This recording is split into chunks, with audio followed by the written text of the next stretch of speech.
Assalamualaikum warahmatullahi wabarakatuh. Terima kasih untuk kesempatan untuk bisa memaparkan sosialisasi kebijakan bantuan operasional sekolah dan dana alokasi khusus fisik tahun 2021. Ini merupakan hari yang sangat istimewa karena walaupun kebijakan ini ada sifatnya teknis, tapi dampak kepada daerah-daerah kita yang paling membutuhkan dana bantuan, terutama di daerah 3T, ini sangat transformasional untuk mereka. Jadi ini hari yang sangat mengembirakan bahwa kita bisa menjunjung tinggi keadilan sosial bagi seluruh rakyat Indonesia dengan suatu kebijakan anggaran yang afirmatif, yang benar-benar mengikuti kebutuhan daripada daerah-daerah yang lebih membutuhkan. Jadi itu merupakan suatu perubahan kebijakan yang sangat penting menurut saya hari ini. Izinkan saya melakukan paparan mengenai apa saja isi daripada perubahan kebijakan BOS dan DAK tahun 2021. Berikut. Kita ada dua sesi di sini. Satu adalah mengenai kebijakan BOS, kedua adalah mengenai kebijakan DAK. Yang pertama akan saya telahi adalah yang kebijakan mengenai BOS di tahun 2021. Berikut. Di tahun 2020, kita seperti yang kita tahu episode Merdeka Belajar sebelumnya, kita telah menyalurkan langsung kepada rekening sekolah.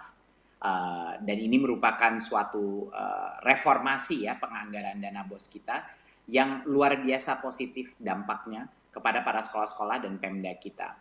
Kita berhasil mengurangi keterlambatan pengiriman dana BOS sebesar 32%. Atau dalam ukuran waktu itu sekitar 3 minggu lebih cepat. Rata-rata 3 minggu lebih cepat dibandingkan dengan tahun 2019. Ini dampaknya luar biasa. Banyak sekali orang tua yang dulu diminta untuk ditalangi dulu biaya operasional sekolah. Sementara karena proses administratif yang menimbulkan ketundaan, penundaan daripada penerimaan dana BOS, ini udah tidak terjadi lagi. Jadi dengan transfer ini kita telah mengurangi keterlambatan sekitar 32%, sepertiga daripada keterlambatan itu sudah kita kurangi atau kita menghemat waktu sekitar 3 minggu. Dampak kepada ekonomi masyarakat setiap sekolah juga sangat besar, di mana sekolah punya anggaran tepat waktu dan tentunya untuk kualitas mutu pembelajaran. Dan kami pun mensurvei semua kepala sekolah, banyak sekali kepala sekolah, dan kami juga mensurvei kepala dinas dan representatif Pemda, dinas pendidikan di provinsi dan di kabupaten. Dan surveinya luar biasa. Dalam survei ini 85,5% responden sekolah dan 96% daripada responden pemerintah daerah memandang penyaluran BOS langsung ke rekening sekolah ini sangat memudahkan atau sangat memudahkan. Seperti yang lihat tuh, yang biru tua itu memudahkan, yang biru muda itu sangat memudahkan. Jadi ini adalah suatu breakthrough ya, policy yang kita lakukan sebelumnya di tahun 2020, dan ini menjadi motivasi untuk Kemendikbud terus melakukan optimalisasi daripada reformasi kebijakan anggaran. Berikut. Di tahun 2021 kita menyediakan dana BOS kepada sekitar 216.000 satuan pendidikan dengan alokasi sebesar 52T. Bisa terlihat di sini di dalam halamannya pembagiannya antara setiap jenjang SD, SMP, SMA, SMK, dan SLB. Ya, totalnya untuk tahun 2021 sekitar 52,5 triliun. Berikut.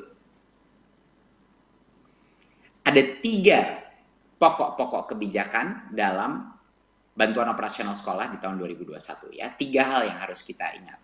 Yang pertama adalah nilai satuan biaya BOS itu bervariasi. Tadinya semuanya sama, tergantung per anak saja. Dan sekarang setiap area, setiap kabupaten dan daerah dan setiap sekolah itu ada variasinya ya. Jadinya nilai satuan biayanya berubah, terdiferensiasi. Kedua adalah penggunaan dana BOS masih tetap fleksibel, masih mengikuti pedoman penggunaan dan juknis dana BOS di masa pandemi ini untuk mempermudah berbagai macam kebutuhan yang dibutuhkan masing-masing sekolah. Dan yang ketiga adalah pelaporan dana BOS ini dilakukan secara daring. Jadi kita ada transformasi metode pelaporan dan nanti kita akan juga membahas dampaknya apa terhadap pelaporan daring ini. Ya, jadi 3 pokok kebijakan. Satu adalah unit per anaknya itu bukan seragam tapi terdiferensiasi ya.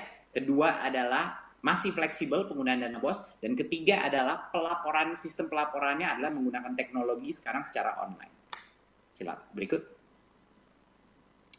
Jadi yang pertama dan yang terbesar dan berita terbaik bagi banyak sekali daerah-daerah, terutama daerah-daerah terluar tertinggal di Indonesia, adalah satuan biaya BOS tidak lagi seragam. Satuan biaya BOS itu ada variasinya, ya, ada rentang nilai satuan biaya peserta didik, ya. Jadinya contohnya yang sebelumnya SD semuanya dipukul rata di 900.000 per anak, sekarang di SD ada sekitar dari 900.000 bisa sampai dengan 1,9 juta, ya. Dan ini adalah tergantung dari beberapa faktor lainnya, ya. Jadinya sekarang ada diferensiasi yang lebih afirmatif. Berikut. Diferensiasi ini menimbulkan beberapa contoh yang bisa kita tunjukkan. Diferensiasi ini ditentukan berdasarkan daerahnya itu susah tercapai, indeks kemahalannya seperti apa. Sekarang bayangkan, sebelumnya kita tidak mengambil faktor bahwa untuk membangun sesuatu di daerah tertentu bisa saja 1,5 kali lebih mahal daripada daerah lainnya, gitu.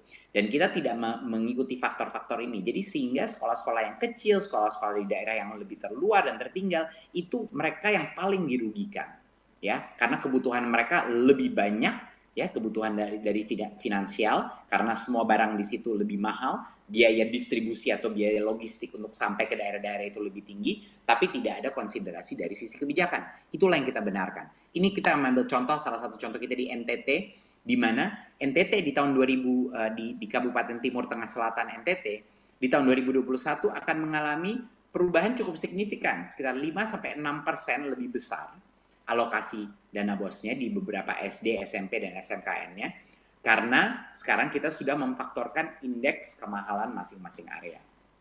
Contoh kedua, kita melihat di Kepulauan Aru, Maluku, yang lebih jauh lagi, yang biaya distribusi atau logistik lebih mahal lagi. Biaya konstruksi pun, karena bahan dasar juga lebih mahal di situ, di daerah kepulauan.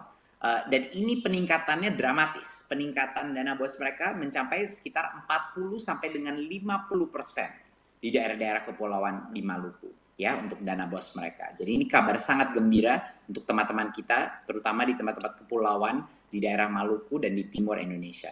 Kita ambil contoh terakhir di Papua, di Kabupaten Intan Jaya, Papua, di mana biaya logistik, biaya supply barang-barang dasar itu paling tinggi, di mana banyak sekali kesulitan karena baik juga itu memang daerah kepulauan, tapi juga berbagai macam isu dari sisi kejauhan daripada sentra-sentra pusat. Ini di daerah Papua kenaikan dana BOS di 2021 itu mencapai sampai dengan di atas 100%. Untuk misalnya SD YPPK Sanepa itu sampai 117%. SMP Negeri 1 Sugapa naik 125% dan SMA 1 Sugapa naik sampai 131%. Jadi ini benar-benar perubahan cara kita mengalokasikan BOS yang jauh lebih adil. Biar teman-teman kita di Papua, di Maluku, di NTT itu bisa meningkatkan kualitas pembelajaran mereka dengan mengkonsiderasi berbagai macam faktor dan indeks kemahalan di daerah-daerah mereka tersendiri. Jadi inilah yang kita maksudkan dengan menjunjung tinggi keadilan sosial bagi seluruh rakyat Indonesia.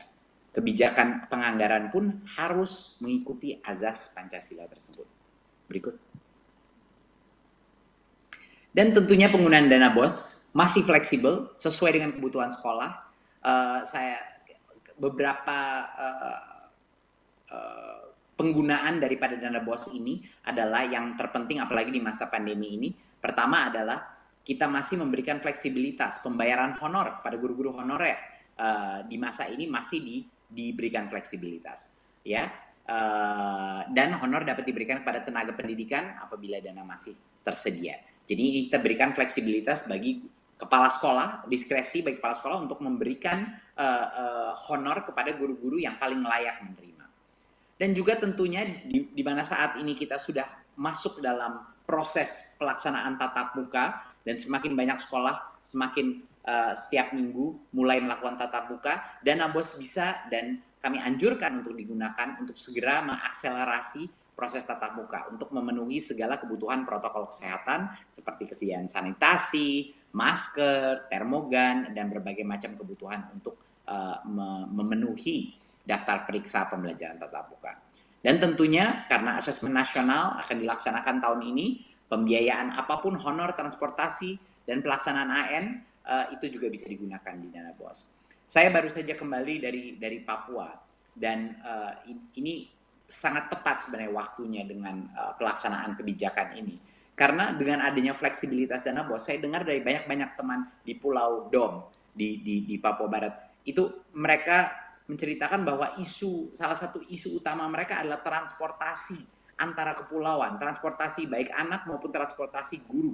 Dan bagaimana mereka bisa menggunakan ini. Dengan adanya fleksibilitas dana BOS dan peningkatan yang cukup dramatis untuk daerah-daerah 3T seperti ini, teman-teman kita di sekolah-sekolah di daerah-daerah kepulauan bisa menggunakan dana BOS ini untuk transportasi murid-muridnya dan guru-gurunya karena lebih fleksibel dan juga satuan unit pembiayaannya sudah meningkat. Jadi ini benar-benar merupakan suatu solusi daripada kebutuhan masing-masing sekolah di daerah-daerah paling terluar yang mungkin sangat variatif kebutuhan mereka yang paling urgen.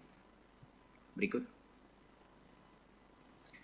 Di tahun 2020, kebijakan mewajibkan pelaporan penggunaan BOS itu menjadi persyaratan penyaluran. Jadinya kalau tidak ada pelaporan yang dilakukan di kuartal sebelumnya, ya kita tidak akan bisa melepaskan BOS yang berikutnya. Dan apa yang terjadi, Bapak Ibu, apa yang terjadi adalah sesuatu yang cukup luar biasa. Walaupun kita telah memberikan fleksibilitas dalam penggunaan dana BOS, dan walaupun kita sudah melakukan transfer langsung kepada sekolah, pelaporan yang sekarang bisa dilakukan lewat online meningkat secara dramatis. Ya, pelaporannya itu meningkat secara dramatis. Di BOS tahap 1, peningkatan di tahun 2018 itu cuma 26% yang melakukan pelaporan, 2019 48%, tapi di 2020 70,7% sekolah melaporkan penggunaan BOS tahap 1. Ini suatu transformasi yang cukup luar biasa di dalam transparansi penggunaan dan pelaporan dana kita. Pada bulan Desember 2020, angka itu mencapai 99%. 99% daripada semua sekolah melaporkan penggunaan BOS tahap 1. Ini luar biasa. Di tahun 2018 cuma 36%. 2019 cuma 61%. Tapi di 2020, karena kebijakan baru kita dan pelaporan secara online yang lebih mudah dilakukan, kita mencapai 99,1% pelaporan dana BOS. Jadinya dengan semua fleksibilitas yang kita berikan, tetap saja akuntabilitas dan transparansi menjadi harga mati daripada kebijakan anggaran kita. Dan karena kita menggunakan teknologi dan pelaporan online, akuntabilitas dan transparansi daripada penggunaan dana BOS juga meningkat secara dramatis. Berikut. Nah, pelaporan ini bisa dilakukan secara daring dan menjadi syarat daripada penyaluran seperti yang saya bilang sebelumnya. Mekanismenya pelaporannya adalah melalui laman kita bos.kemdikbud.go.id dan menjadi syarat daripada penyaluran. Jadi kalau tidak ada pelaporan tersebut, penyaluran berikutnya tidak bisa dilakukan. Ya, jadi penyaluran tahap 1 dilakukan setelah sekolah menyampaikan laporan untuk sekolah tahap 2 tahun sebelumnya, lalu tahap 2 dilakukan setelah mereka sudah melaporkan dan seterusnya. Jadinya benar-benar suatu hal yang mandatori, suatu hal yang kami haruskan bahwa pelaporan ini menjadi suatu kondisi untuk bisa menerima dana berikutnya. Dan itulah salah satu alasan dan dengan menggunakan teknologi sehingga bisa meningkat level pelaporan daripada dana BOS di seluruh sekolah di Indonesia.